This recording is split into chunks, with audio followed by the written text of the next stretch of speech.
world grapples with protest around racism and social justice reform, parents are trying to understand how to talk to their kids about all the isms and phobias: racism, sexism, classism, ageism, or homophobia and xenophobia. Join us as we have a conversation on what you can say to your kids. So I have Michael here with me today. Michael, please introduce yourself to our audience. Yeah, my name is Michael Campbell. I'm a Tulsa native. Grew up and born and raised here in Tulsa, the traditional North Tulsa school. So went to Burroughs for elementary school, Carver for middle school, Booker T for high school, and then University of Tulsa for undergrad. So Tulsa native and excited to be here. Awesome. So let's get to it. Okay, we both work in D&I, and we know how difficult it is to help parents understand racism, sexism, classism, ageism, and then we have the phobias like homophobia and xenophobia. If it's that difficult to help the parents understand it, how is it that we're going to help kids to understand it? Yeah, it's complicated. Right.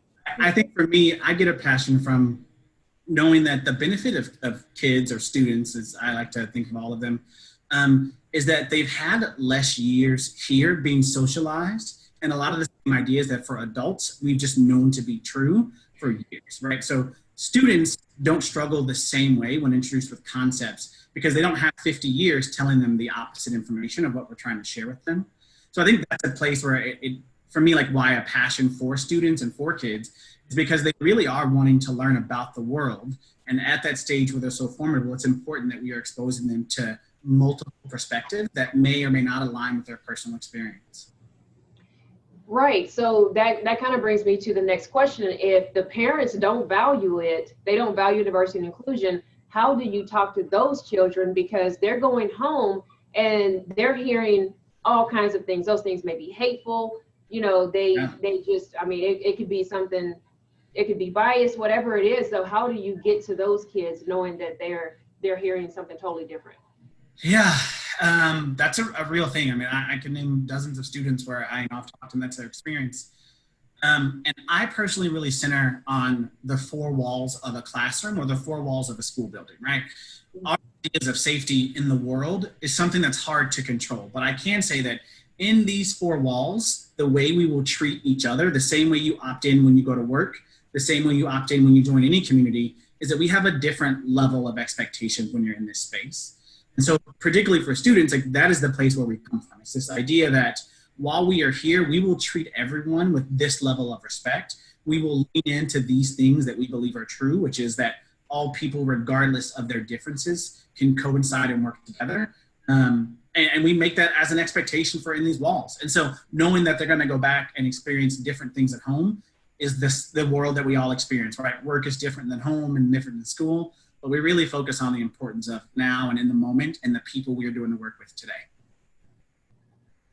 Well, that sounds great for the kids that you are working with and that the people in your school are working with. But I've done training at the middle school level, D&I training, or diversity and inclusion for our viewers. I've done emergency training at the high school level. I've been at the middle school level and even junior high.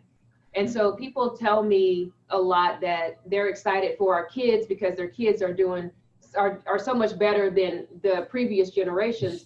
And it's just not true, right? Yeah. It's because when you go in the schools and you hear the level of the things that they're experiencing, how is it that parents can begin to have these conversations with their kids at home? Yeah. So I think it's a twofold issue, at least like when I typically tell people, like, what should we do? Well, one is as a parent, right, you should be learning yourself, right?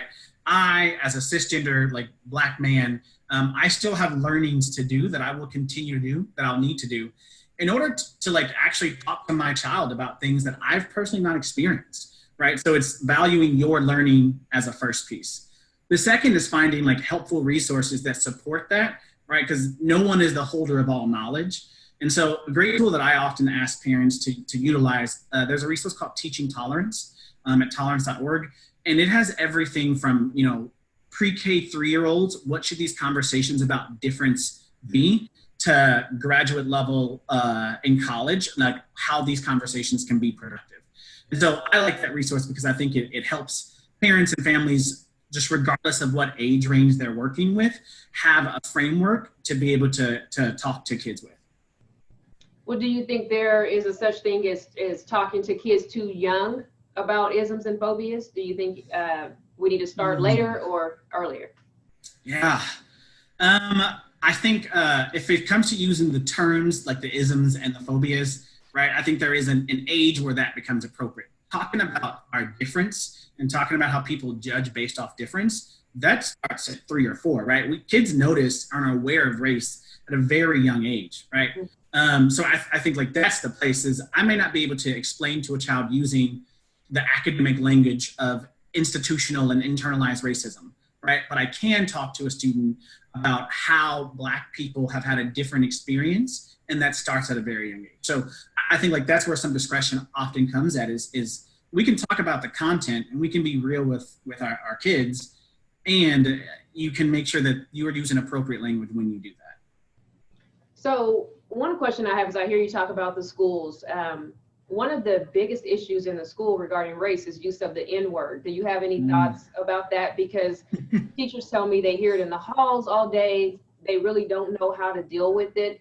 And kids, when I've talked to kids, some kids feel like it's a term of endearment. Other kids see it as something that is hurtful and harmful. But what should we be doing in schools to curb the use of that word or to deal with the students who are using it? Yeah.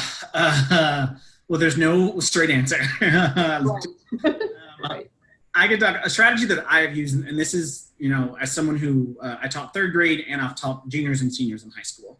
And I had a thing that I used that was called a dead word wall. And it was a picture of a little tombstone. And on that little tombstone, I put words that we are not going to use regardless of who you are, right? In 3rd grade, that word was on there because as a 3rd grader, I was like, it is a lot to process the meaning behind how you're using it and why you're using it. And are you just modeling behavior you see, right? That's not a discussion. When I taught 17 and 18-year-olds, it's a conversation. And what we also focus on is the safety of the room, right? So if people in this room don't want us using it and there's a reason for that, then like, right, our orientation should be, how are we making sure that the environment that everyone is participating in, like safe for all of us? And knowing that like in my personal free time, like that's something that folks can choose how they do. So. Right. Well, how do you think the school should handle it though? Yeah. I think they're at odds, you know, do I suspend the kid? What are your thoughts about that? Yeah, I think we have to balance like very clear language around what is acceptable and not. So if you're in an elementary school, that's a word that shouldn't be used. It should be a word in which I don't know if it's a punitive consequence that it happens after it, but there's definitely an understanding that that's not something we do and not something that will be tolerated on our campus. And I think that goes for the middle school place too. I think that as kids get older, it becomes more nuanced, right? It becomes a school choice, maybe a grade choice. And I think that's where those things can only happen if it's pre-done by a conversation with students, right? There's an understanding of why. But I very much lean on, if we don't have the capacity to have that conversation, then we shouldn't allow behaviors that could be taken out of context to happen in our classrooms. Right. So thank you for that. I know I kind of threw that at you, but I know it's something that schools are grappling with, trying to understand and figure out the best way to handle it. But obviously all parents aren't on board with D&I in classroom curriculum. So how are educators handling that? Yeah, I've seen a wide range of how educators have handled this. So I think of an example that was happening in Tulsa last year where a school chose that they were going to spend a week and they were going to teach about LGBTQ heroes throughout history, right? So what they're doing is teaching about Americans who lived here and their history, and they happen to be queer individuals. Right. And that was met with a lot of response from some community members and families that said, hey, I don't know if I want my kid having this discussion or think that school is the place for this. I think in those situations, schools have then said things like, well, students can opt in or opt out of a conversation. I've seen that being offered where parents can sign something saying, I don't wish my child to take part in this conversation unless they do some other type of work during that conversation. So I've seen that. I've also seen schools that very much take a stand on it and say like, our job is to educate students and an accurate depiction of history. And for too long, unfortunately, our accurate depictions haven't actually been accurate of all people that are Americans, right? So what they are doing is holding on to the fact that what they are doing their job, which is educating students about what has happened in our nation's past in order to support them to be the, productive citizens that we want all kids to grow up to be. But I think that's a big choice point, right? And depending on the pushback your campus gets and the leader behind that determines a lot about how people operate.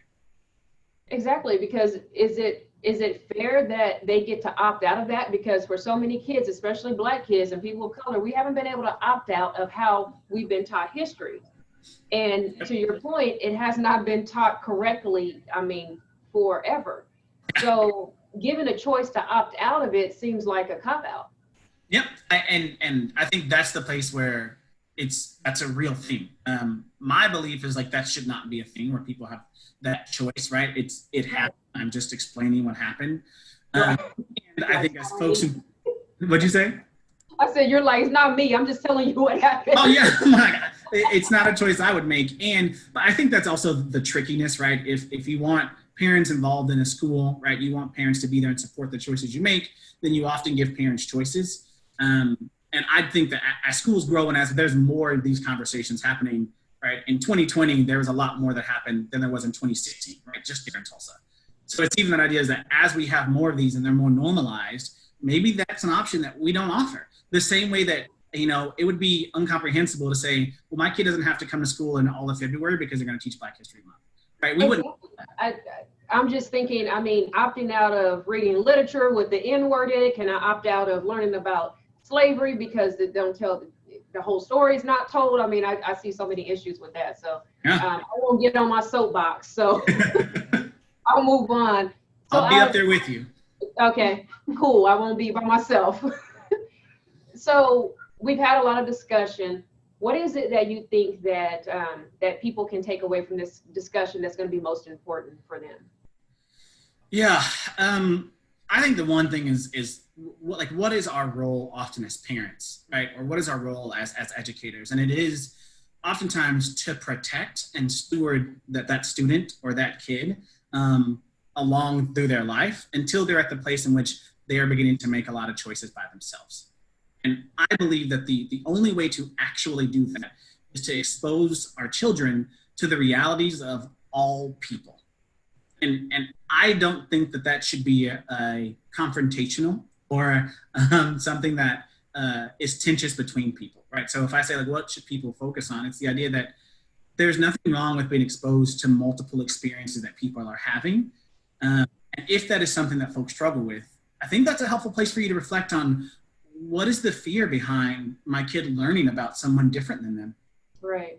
Because shouldn't that be normal? It really, when you look at the world, you look at how diverse the world is.